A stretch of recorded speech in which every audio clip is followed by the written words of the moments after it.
Kumusta ag magandang hapon sa inyong lahat no mga farmers. So sa hapong ito, konti na lang ang hindi na ibid no sa tataniman ng kamatis. Yan po mga ka-farmers. Konti na lang, 5 lang sila din mga ka-farmers kasi kami nagdidilig po ng tubig. Yan.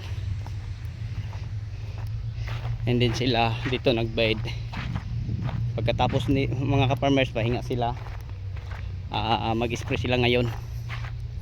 So ang ipapa-spray po natin sa ating ampalaya ay yung fungicide, insecticide at saka foliar. So yun po ang ating ipapa-spray.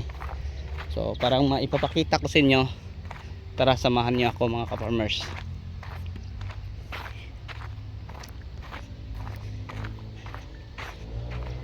So yun na po ang ating ampalaya. So sobrang init mga ka-farmers. So nagumpisa kaming nagdilig alas 10 hanggang ngayon hindi pa natapos kasi isang hose lang ang aming gamit oh.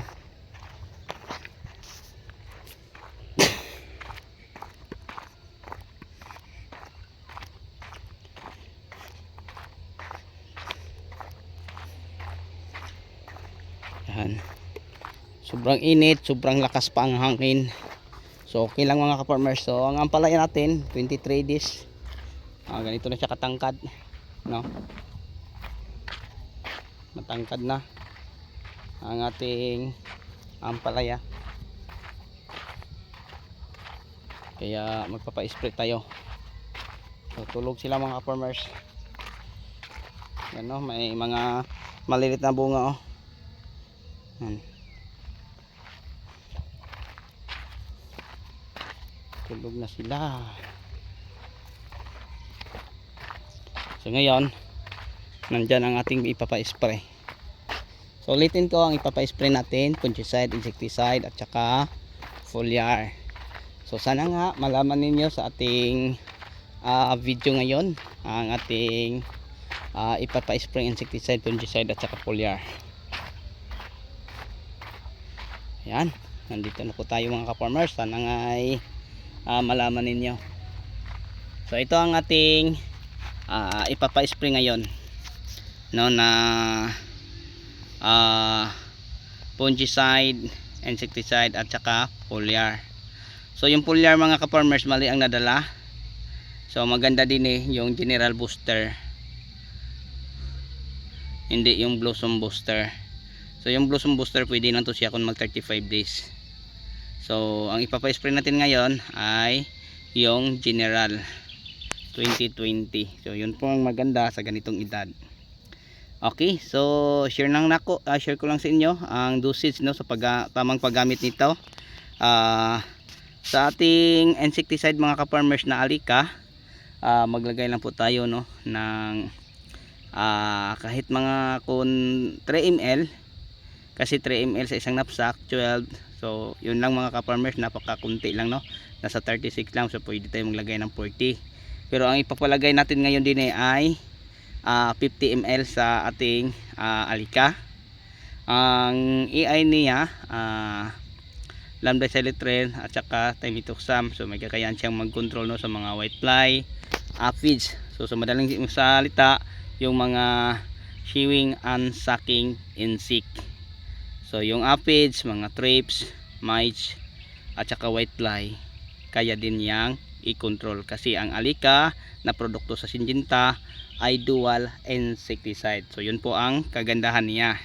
And then mga ka-farmers, ang ating fungicide ay score. So ang dosage niya sa isang knapsack sprayer 10 ml, kung drum 120 ml. So yung ganyan 200 liters, maglagay lang po tayo ng 120 ml. Ang dosage po niya ang AI po niya mga ka-farmers ay difenoconazole. So may kakayahan siyang mag-control sa early blight, late blight, leaf spot, no? Anthracnose, mga powdery mildew sa ating mga dahon sa ating mga pananim. So yun po ang ano niya mga ka-farmers. Pero dahil wala pa itong napansin nating mga sakit, prevention na po, no? So pwede naman po tayo sa dietine anthracol. So ngayon, alika score kasi yun po ay compatible. So matagal ko na po itong practice mga ka-farmers. And then ang foliar natin, feeders, no, kalahating kilo sa isang drum. So ang meron na tayong nadala, mali pa lang nadala, 945.15, dapat 2020. So papalitan natin to ng 2020. And then sa susunod naman, mag-18 anthracol tayo or green acres.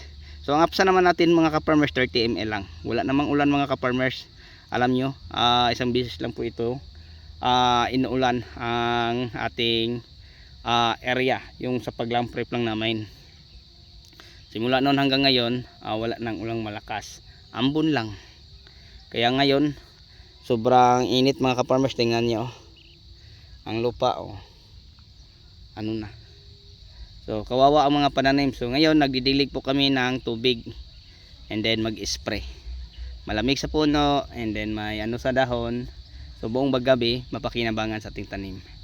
So yun lang po siguro mga kapwa ko ka-farmers, mga ka-viewers, ang ma-share ko po sa inyo, no, sa ating ipapa-spray ng mga insecticide, fungicide at saka foliar na may apsa. Okay, ang apsa mga ka-farmers, malaking bagay po ito. Kahit mga kuntak lang, example, mga kuntak lang na insecticide ang ating gagamitin, ang epekto parang systemic na dahil po ni apsa. Kasi si apsa mga ka-farmers, siya ang bumida sa lahat. So all purpose siya. Pwede siya pang sticker, pwede siya isabay natin sa pagdilig ng fertilizer. Malaking bagay po mga ka-farmers, parang diretsong mapakinabangan, no, sa ating mga pananim, ang mga nutrient na available sa fertilizer. So pwede siya, kung halimbawa gamitin natin siya pang soil neutralizer kasi all purpose po siya.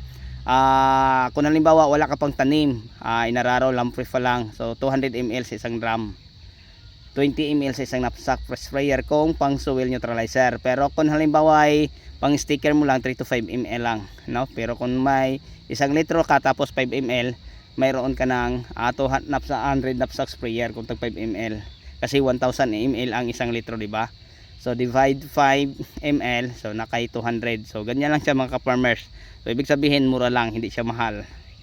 And then pag gawin natin siyang halimbawa para sa ulan, para hindi basta-basta mahugasan sa tubig ulan ang ating insecticide, fungicide, spray, sabayan natin ng apsa. Kasi ang apsa sticker, then pwede po siya gamitin natin soil neutralizer kasi all purpose po siya. So yun po ang kagandahan niya.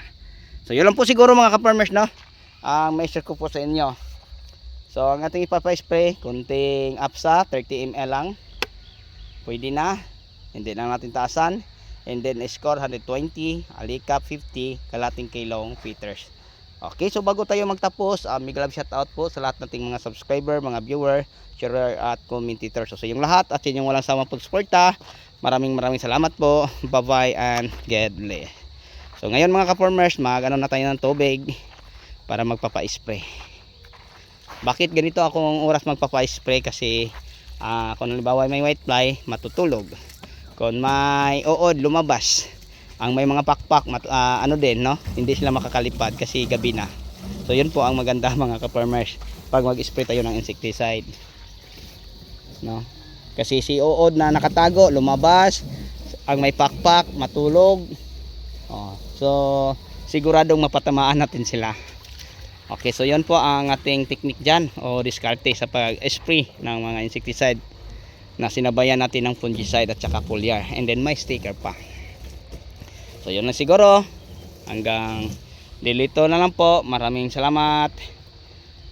Bye bye and God bless. So sabay mga katanungan, paki-comment na lang po, no, sa inyong mga tanong. Kung may papagawa po kayong mga video, i-request nyo lang. So yun po siguro. Thank you. Bye bye and God bless. Happy watching.